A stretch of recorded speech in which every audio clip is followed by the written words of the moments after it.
ایک زمانے میں بلند و بالا درختوں سے بھرے جنگلی جنگل کے وسط میں ایک مہربان شہزادی رہتی تھی جس کا نام تھا شہزادی سنوبرائنا۔ اسے جنگل کے تمام جانور اس کی نرم طبیعت اور خیال رکھنے والے دل کی وجہ سے پسند کرتے تھے۔ تاہم ایک دن ایک شرارتی اور ایک ڈرپوک بندر نے شہزادی پر جادوئی لعنت بھیج دی۔ اس لعنت کی وجہ سے شہزادی سنوبرائنا ایک بلی شہزادی میں بدل گئی۔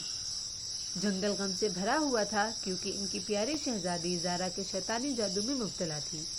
کوئی حل تلاش کرنے اور اپنی شہزادی کو بچانے کے لیے پرعزم جنگل کے جانور اکٹھے ہوئے اور جنگل کے وسط میں چھپی ایک افسانوی طاقت کے بارے میں سرگوشی کی، جو ایک ٹائم مشین ہے جو کسی بھی لعنت یا جادو کو الٹ سکتی ہے۔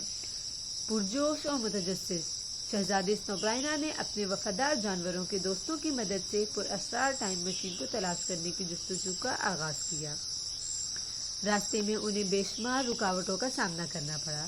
گہرے دریاؤں سے لے کر تاریک غاروں تک ہر ایک ان کی ہمت اور عزم کا امتحان لے رہا تھا۔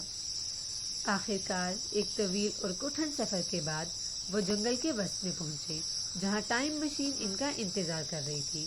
ایک گہری سانس اور ہمت سے بھرے دل کے ساتھ شہزادی سنوبرائنا نے ٹائم مشین کو چالو کیا۔ اس کی طاقتیں اس کے گرد ایک شاندار روشنی میں تھیں۔ جیسے ہی جادوئی توانائیاں اس کے گرد گھوم رہی تھی، لعنت آہستہ آہستہ اٹھا اور شہزادی نے اسے محسوس کیا۔ جانور خوف سے اسے دیکھ رہے تھے۔ پیاری شہزادی اپنی اصلی حالت میں واپس بدل گئی۔